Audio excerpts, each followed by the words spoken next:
Welcome to DFW Running Talk. I'm Chris Detzel, so let's get started. All right, welcome to another DFW Running Talk. I'm Chris Detzel, and today's special guest, and once again, second timer, is Travis Dowd. Travis, how are you? I'm doing good, Mr. Detzel. How are you? Oh my God, here we go. Mr. Detzel. Sorry, I'm I'm doing pretty good, good, man. Chris. How are you? I love it, man. You're very respectful, and I actually appreciate that about you, but you make me feel old when you do that. And I am Sorry, older. I'll There's call no you doubt Chris. I'll about call it. you Chris for the rest of the podcast. All right, perfect. Last time we spoke, you were fresh off a win in your very first marathon at Dallas Marathon. I always wanted to kind of get back with you, and we spoke, I don't know, a month or two ago to get you back on. You mentioned you've been a little bit injured, maybe a lot injured. So I thought this would be a good podcast to talk about a little bit about injury, what have you been doing instead, and all of that kind of stuff. So how does that sound? Absolutely, yeah. I think it's a really important topic, something that I've struggled a lot with through college, and that a lot of my teammates have struggled with, and a lot of people that I know in the running community. Like everyone, if you're a serious runner, like you're going to struggle with injury at some point, and it's important to learn how to work through it and keep yourself mentally and physically stable through it. Yeah, so what happened first? You got a little bit injured, and you've been injured for a little while. What's going on? Yeah, so I think because it was my first marathon, I was not as sure how to recover from it. Like I was a little bit lost in the training for it, and I was making that up as I went, but I had advice there. I think one thing that I was unsure about is how do you come back from marathons. The week, the couple of days after, my body was pretty much in shambles. I was walking 1 or 2 miles a day, but it was tough. Like people aren't lying when they talk about the feeling a couple of days after a marathon. So I took a week fully off, which I meant like I that was the plan all along, was take a week fully off. And then I was starting to get antsy after even just a week of taking off. Actually, I think I did try to do 1 7 mile run like on Katy Trail because I Oh needed man. to, but that wasn't the best idea. Everything was tight. But then that next week, I went back home to Austin for break and started to run a little bit with friends there. And I was running every other day and then ellipticaling on the days when I wasn't running. And that felt fine. And then the week after that, I think I actually, I felt like I could ramp my mileage back up from there, but I was trying to do it in split runs. So a lot of people now, in order to decrease the load on their body, in order to be able to do higher mileage more sustainably, they'll split up their runs. So a lot of people do 6 and 6, so 6 miles in the morning, 6 miles in the afternoon, instead Yeah, of but one I 12 mile mean, run. this was only like 2 weeks in or so, That right? was the Like problem. after the So marathon. this was the third week after the marathon. And so I was starting to just do 6 and 6 every day and felt a little twinge. I thought it was soft tissue, and I hoped it was soft tissue, like in my calf area, but it never really went away. And so I kept on running on it because why not? Because that's And what we do as runners. yeah, and so about That's two funny. weeks So later, let's oh stop yeah, there yeah, real quick because I think it's important. Even somebody that has been running for a long time and somebody that knows, look, you've been running in high school and college, hardcore. You've had coaches and trainers and all these things, right? And what you know is slightly went out the door because you love running so much, you're so used to it. You're like, oh, even though, and to me, like you're a beginner marathoner, right? Coming back from 26.2, you've never ran that fast for that long. You've run fast for a long time, but not that long. Knowing, look, we all need to rest, and especially as fast as you did it, but also as long as you did it. It's not that long, 2 hours and what, 26, 27 minutes. Still really great, but you're just like all of us, Trev. yeah. No, We all learn, I think. I'm still a beginner marathoner. Like I'm still going through that same process, and I completely agree with that. I do love running, and so it just so happened that my mind felt fine, but my body was not ready for it yet. Yeah, yeah. I think we all fall into that. So so what'd you do then? Like you tweaked your Yeah. calf or what? So I thought it was my calf, and because I think that third week when I started to run, I felt okay at first. I went ahead and signed up for Cowtown because I've heard great things about that, and I was really excited to run that. And I had signed up for the half there, and so I think because of that, I was pushing my mileage a little bit quicker than I should have, and I should have ramped up a little bit slower. But turns out it wasn't a calf. It kept on hurting. My first workout back, I was doing a little treadmill tempo just to see how it felt. And after that, it was hurting pretty bad and it started to throb at night. And that's when I was like, okay, this might not be a muscle anymore. That's when I was starting to started being concerned that it was bone. Went and got an x-ray and it didn't show anything, but then the MRI did. And so I had a little tibial stress reaction. So the fact that the x-ray didn't show anything was good. It's a smaller stress reaction, but went ahead and took 6 weeks off because of that from that MRI. And then I, since then, have been slowly working back into it. So this is actually my second week where I'm slowly starting to run again and feeling everything out. How's that going? Like, how's it feeling? It hurts on and off, but it's not like I haven't felt it throbbing at rest, which is what I'm looking for. I'm looking for it either throbbing at rest or getting progressively worse throughout the run because I've had injuries in the past where it's hurt a little bit at the beginning coming back. But luckily, I've had trainers then that have said, hey, we're looking for like a trend in it hurting because if you haven't used a certain muscle group or like you favored a certain area for a certain amount of time, then it's going to be a little bit tender at first when you come back. And so and you're also going to be overly sensitive to that area because every single run, you're going to be like, okay, does this specific part feel okay? So I felt a little bit of that, but nothing systematic. So I'm just feeling it out day by day. Are you just running slower and then less miles right now still, or? Yes. Yeah, I'm Okay. doing, last week I did 3 runs of 30 minutes. And then this week I'm looking for 5 runs of 30 minutes. And I'm just slowly building up that way and just being very sensitive and cautious on it and listening to Well, my that's body. good. Look, you're actually being smart about it. So Do my best. that sounds like you are. And what have you been doing since? A lot of people just stop running and don't know what to do. But I think the pre-show, you mentioned that you were doing some other stuff. Yes. So I think a lot of it for me, like I mentioned, it is running and the routine of it is it is very important for both my mental and physical health. And so I think finding a substitute was essential for me to be able to not only keep my fitness, but also just allow me to continue working through med school. And Yeah. so I was fortunate enough to have a pretty nice bike at our student center that I've been using. And I was originally actually trying to do the art trainer, which is like an elliptical, but it's supposed to mimic the motion of running better. A lot of professional athletes like to use that. But that was bothering my tibia. And so I decided to go for the bike, which didn't hurt at all. And I was using a kind of a rule of thumb that I've heard in the running community, which is 10 minutes of cross training equals 1 mile of easy running. And I wasn't bothering to do too many workouts, but I was just trying to get the minutes in that zone 2 heart rate for as long as I could, just so I can at least maintain some of that aerobic base, because that's the hardest to build over time. That takes the most time to build. So if I lose that, it's going to take a lot longer to come back. And I'm not worried about like the peak fitness that's going to come when I am back at full mileage and doing those harder workouts. But because of that 10 minutes is 1 mile rule, it does take a lot of time. So I was doing 1 hour in the morning, 1 hour in the afternoon every day, or not every day. I guess it was like 4 days a week I would do that, and 3 days a week I would Pretty do the other. intense. I love it. It was pretty intense. Yeah, I was originally aiming for 12 hours a week of cross training, but that just wasn't doable. I was not able to sustain that with my school schedule, so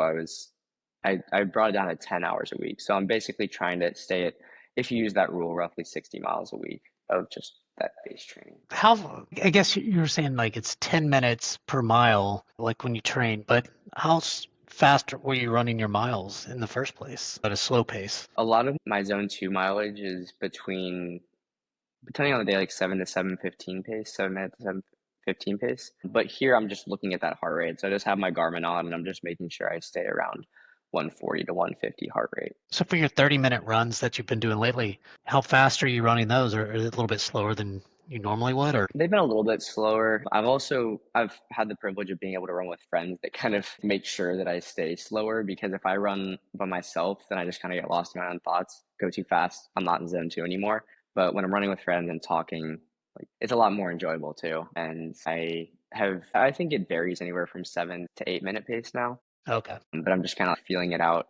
I will say that the biking did work because I do feel my heart rate it's definitely a little bit higher than it would have been running the same pace earlier before I got hurt, but it's not considerably higher. So I did lose some, but I feel pretty good about it. We're all going to lose it a little bit if we get injured, but I applaud you for one. I think it's just normal what you did, and you went too much. You did too much too soon. I think that's normal. But two is you kind of backed off, went to the doctor, got an MRI, and made a plan to say, okay, I'm going to take 6 weeks off, but I'm just going to get on the bike, focus in. You had a plan and to get better.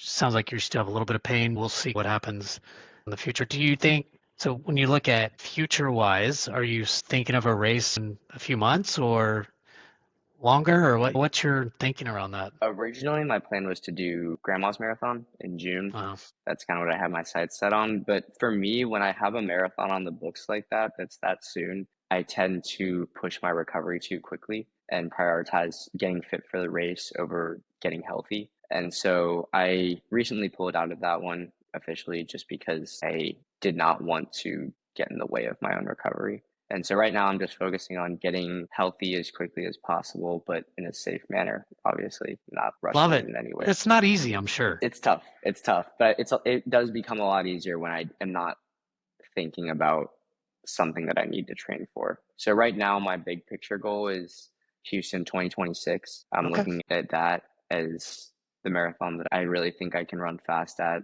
Sub 220, possibly Olympic trial standard is what I'm looking for there. Depending on, Wow. obviously, it depends on what my training looks like throughout the fall, but that's what I'm aiming for. And then as a prelude to that, I think Dallas works really well with Houston in that way, time wise, because the Dallas half is about 3 weeks out from the Houston full. You'll So do the that's going to half. be a Yeah, I was great about to say, test. don't be doing the Yes. marathon, dude. No, I'm not going to, I'm not, I learned my lesson there. No, we're not doing back to back. That's good. I'll be interested to see how you do in the half. Do you have some potential goal there? Or? No, I think I'm really just going to see where my fitness is at. I think I won't have a full, like a concrete goal until probably early mid-November where I see where my fitness is at. But I think if I'm trying to hit sub 220, I'm going to want to be close to 106, 107 and a half. What's your best half? I don't even know. Right now it's right now it's 110.30, but I've only run one half and I was at Tour de Flor last year and it was pretty hot. So I just I feel want to like get you're a like a good rookie, half dude. in at some point. Sorry? It's like you're a super fast rookie at running these I long appreciate it. distances.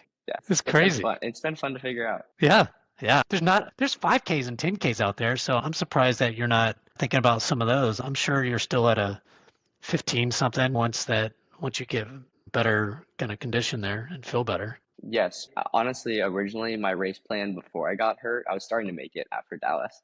Okay, here's what my race plan is going to look like, assuming I'm not getting hurt. And it went Cowtown and then Cap 10K in about now, actually. I think it is this coming Sunday, I believe. So I was going to try to run that, but obviously that's not happening now. I do want to run that at some point, though, and get some of those Which one is road it? racing. The Capital 10,000, it's in Austin, and it's a pretty big race, and usually Yeah. attracts some pretty fast athletes. Yeah, it's nothing like, I'm sure that you get up on the line and you're like, man, I want to beat these guys, every one of them.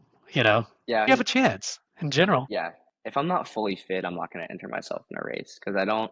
I'd rather just train through it until I feel very confident going into it because I get unnecessarily stressed out if I'm not feeling as fit as I think I should be going into it, and then that just mentally plays with you during the race too. Yeah. Look, I'm just trying to get in the mind of Travis here and what's going on. So that is interesting. You do put a lot of stress on yourself during these races because you want to do well. But at the end of the day, like we're having fun with it. You got to allow yourself to, yeah, you want to compete, but have fun with it. That's just why we do it. You mentioned the reason you do it is because to get that mental aspect, right? You're going through a lot of stressful kind of school stuff. You want to be the best you can at that and let running be that outlet, but True. also compete. You have a chance to win a lot of these races. And I think that's okay. But I like your attitude to say, you know what, I'm going to go in this race and just do it as a training race. Fast, but not overly fast. Yeah, yeah. No, I think a lot of the races that I schedule myself for are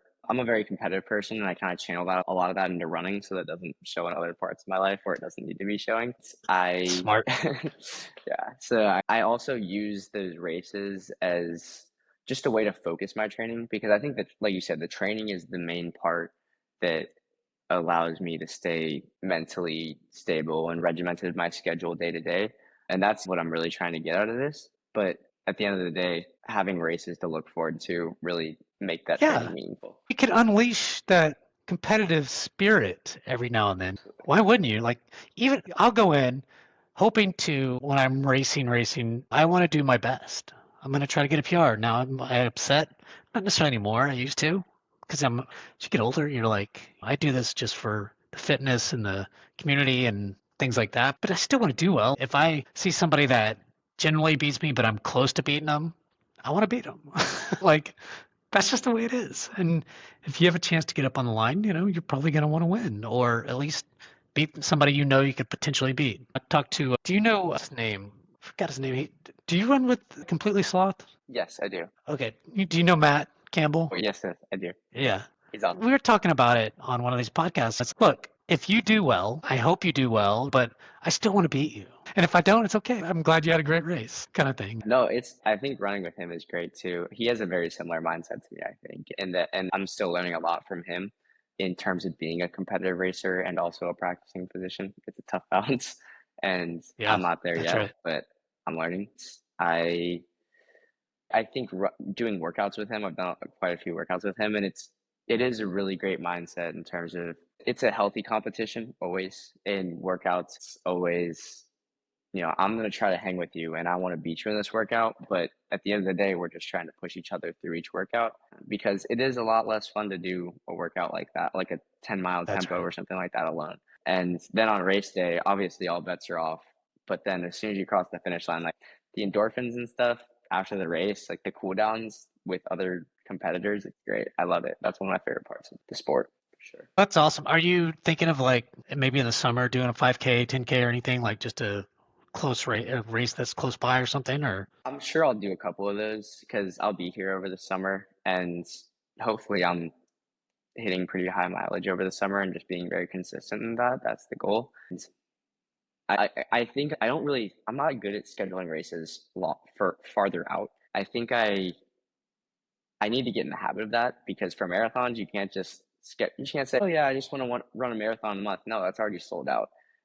And so I need to learn how to schedule further out. But right now, what I really like to do is just say, oh, I feel really fit right now. Let me go ahead and sign up for this race. And yeah, I I can feel do like that I on can the test myself. 5Ks and stuff. No, Yes, that's true. you should. So I'm going to be doing it's called the Mambo Taxi Run race. It's a 5K. And literally like 3 or 4 thousand people are in there, right? And there's some good competitors in the 5K, but all it is a 5K race. It's a big party. At the end, they have Mambo taxis and things like. It's a cool race, fun. It's in the summer. It's in mid-June, I think. Even if you come out and just let's just call it jog it, it's fun. So think about it. I No, might push. I I'll mean, I'm send you the definitely link. looking for, yeah, please send me the link. I'm definitely looking for little races like that just to break up the monotony of training. And I like a lot of my friends that I know that are training for marathons will do 5K, 10K stuff during the summer and spring months just because it does break up training a little bit and it gives you a different focus so that you don't get burned out too easily looking forward to one specific marathon. Especially in the summer, it's not like you're going to PR in one of those things. Most Yeah. likely, if you do, then maybe it's your first race or something. But it's just going to be hot as hell and just fun to hang out and just be around your community of runners. Like it's just for whatever reason, 5Ks are way more fun. And I don't do a ton of them, but usually I'm doing the half marathons or whatever. But they're just not a party. It's just kind of weird. It's like you I go to mean, the it's nice 5K because and it's everyone has a lot more energy at the end of them too. You're not yeah, done like you are at the end of a marathon. I'm not trying to party after a marathon like that. no, that's a For good 5K, point. yeah. You'll be all right. Yeah, I'll send you if you're interested. I'll send you the link. Yeah, please do. But there's some cool 5Ks in the summer and stuff like that. There's this one we're doing tonight. It's called White Rock something. I forgot what it is, but just a 5K. Hang out and go run a 5K with a bunch of people at night. 7. Yeah, I mean, On a Thursday night, that's pretty cool. I like that. yeah, it's just, hey, let's go run a little faster than usual and just hang out with our friends, that kind of thing. And again, they'll have a party afterwards. And if you like beer and all that stuff, they'll have it. I don't drink a lot of beer anymore, but they have food and all that kind of stuff. So I think 5Ks are, like I said, it's just a party.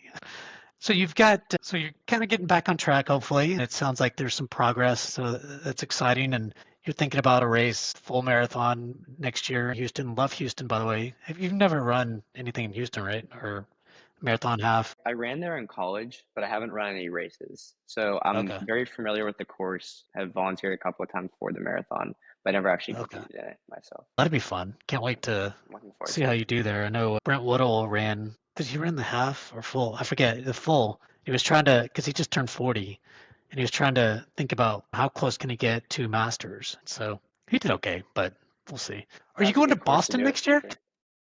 Are you going? I want to do Boston at some point, and I Okay. think, yeah, next year would probably end up being the year that I do it. It just has to I'm work well with, qualified. yes, but I just have to work, it has to work well with my rotations and everything. I don't know, like by then I will be in my clinical rotations. And so depending on what rotation I'm on, I don't want to force it when it's not there. Like I would want Boston to be a really good experience and to have time before to really rest and get ready for it, and then time after to recover. So we'll see. I'm definitely gonna do it at some point. Yeah, and I think that maybe something that you said is, hey, I'm in Houston, I'm looking at trying to get under 220 potentially and maybe hit that Olympic kind of thing. And I mean, it's probably doable for you. I wouldn't have any doubt, but that way you'll know exactly where you are in the next few years to go after a really good time in Boston. It'd be fun to say you're an elite marathoner at Boston. I mean, I Yeah, don't know. I think that is definitely part of the motivation as well. I wouldn't want to run Boston right now with only the one marathon under my belt, because 226 isn't going to get me into any of those elite or sub elite fields at Boston. If I'm running Boston, I would want to have at least a sub 220 time that would allow me to get in those preferential entry corrals that would basically allow me to not get caught up in all the traffic at the beginning and run against some very high caliber runners as well. Yeah, man, because I don't know how, if I'm sure you've done that like in college, and it's a different kind of atmosphere and different feel at that level. A lot of those guys are faster than you. And so how does that feel? And how does that push you to compete even bigger and better? You'll get that in Houston though. There's a lot, there'll be a really fast people in Houston. Yeah, They'll be at your Houston, they level. usually get like this year. I want to say they got at least 5 or 6 people under at least the old standard. We'll see. We'll see what the new standard is, but What do you I think it think will be? it'll be good. I don't know. I hope it's not. I hope it's only like a 1 minute decrease. Right now, it was 218 for the last cycle for the Olympic trials, but this year I'm hoping it's only a drop to 217. But a drop to 216, I don't know. We'll see. It's gonna be tough to get into that. But we'll see where you are, man. No, no telling. How is it? Because with school being so intense right now, and I don't really see that letting up for the next couple years. Yeah, not at all. So how does that go into your mindset of, okay, I definitely have these lofty goals for running, but the main thing here is getting through school and doing well through school. How do you Yeah. think about that? I do think that if I was focused too much on running, if I was doing running and maybe some other job that I didn't really care about as much, I would get too focused on running. And that has come back to bite me in the past. My 5th year in college, I had a little bit less rigorous of a academic schedule. And while that was nice, I'm not good at letting myself rest and just do nothing. And so I think a lot of that results in me overtraining and thinking too much about running. And so I think being in med school provides a really good balance of me not thinking about running all the time, maybe doing more miles than I should just because I have the time to, because it's fun, because I like to do it. If I'm only limited to an hour and a half of running a day, then I'm not going to overtrain. I'm also, maybe I'm not doing all the rolling and recovery that I need to be doing because I'm studying or because I'm in the clinic or doing research or something like that.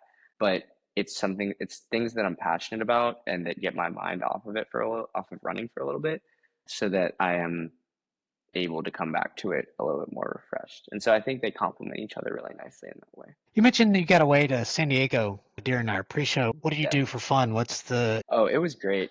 So I think getting away like that is great for me. I love my favorite are trips where I'm going to a national park or something or some more remote area where I am forced to not think about school or work or any of those things. And I also don't have access to good running because then it's okay, now I have to sit back and not do anything. And being there with friends, I was there with a group of awesome friends that really made it easy to let my mind wander and not get caught up in school or running or any of that. So I was running a little bit on the beach. It was great. One of my friends put it really well actually. It was our runs were all along this boardwalk right on the beach, and it was basically a carbon copy of when you get on the treadmill and you do one of those like automated runs where you're just like running through the scenery. It was basically that. Like you're running through all these That's pretty imaginary cool. people and like running right through them. It's great. But these are real It's people. Yes, So exactly. I made sure to dodge them. I made sure to dodge them in real life, that's good. but it was beautiful and did a lot of kayaking, a little bit of surfing. That was my first time surfing, so that was fun. And Nice. grateful to have had that opportunity to just reset for 4 days and come back hopefully mentally and physically ready to go again, both in school and in running. That's awesome. See, you do get out a little bit. You still did some running, but Yes. you're not focused in on training per se. It's just going out, hanging out with friends. And you mentioned do you have a job too? You I don't have a specific, like I don't have a paid job, but it's Oh, more okay. just outside of school. I also work in a clinic and do some research, and it's related to school, so it's all affiliated with UT Southwestern. But it provides good opportunities to improve the skill set that I'm going to need as a doctor outside of just learning about these different diseases and how to manage them. What kind of doctor do you want to be? What's your I focus? don't know for sure yet. I'm not in clinical rotations, and I think that'll be when I am able to truly zero in on something. Right Okay. now, I have a ranked order list, and I think at the top of that list is either exercise cardiology or pediatric cardiology. I think it aligns really well with my interests and my personality, and I am currently working with a physician that's in that area of work. She's been an amazing mentor, and I've also shattered her and loved what she does. So I could definitely see myself doing that. Another one would be physical medicine rehabilitation, just because I think, again, that aligns really well with my values and what I what I could see myself doing in terms of the patients that I'm caring for, the kinds of things that I'm prescribing in terms of exercise, in terms of how to improve someone's lifestyle. And the focus is really aligned with what I would want to do there. So those are two that I'm Sounds looking at right now. We'll see. that's cool.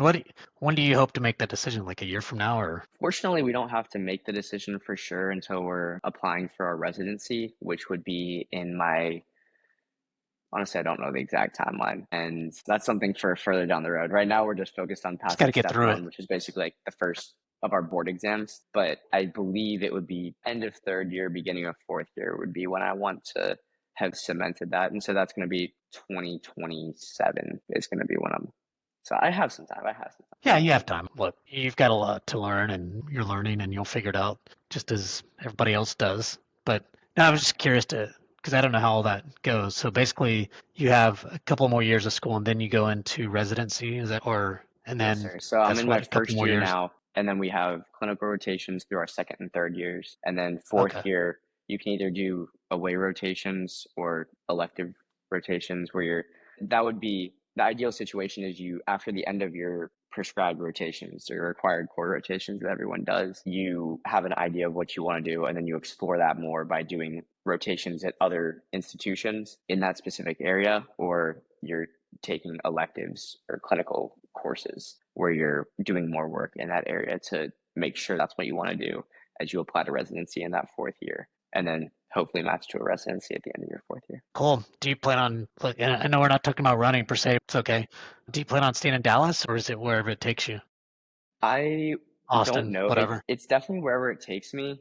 I could definitely see myself staying in Dallas. I love, and obviously running isn't the only motivation for that, but since this is a running podcast and running is one of the motivations for that, I love the running community here. And I haven't gotten the opportunity to get super involved in it just because at the beginning of my first year, I was so focused on getting adjusted. And then I finally started to get involved in it, started to run with the slots a little bit, and then I got hurt. And so now I'm out of it again. And so I would really like to continue to build relationships in this community and get more runs in with people. And there's great places to run here. People say that Dallas isn't a great place to run, which there are better cities out there, having just gone to San Diego, which is probably one of them. But Right. Well, this at the is, beach. That's yeah, different. this is a beautiful place to run. Just went on Katy Trail this morning, never gets old. And I'm super grateful for that. Look, I think we've talked about this, or I've talked about it several times with others, is Dallas is a great running community. Literally, Dallas Fort Worth is, I mean, there's so many, fast runners. There's so many runners, period, right? And there's literally over 30 or 40 groups in DFW.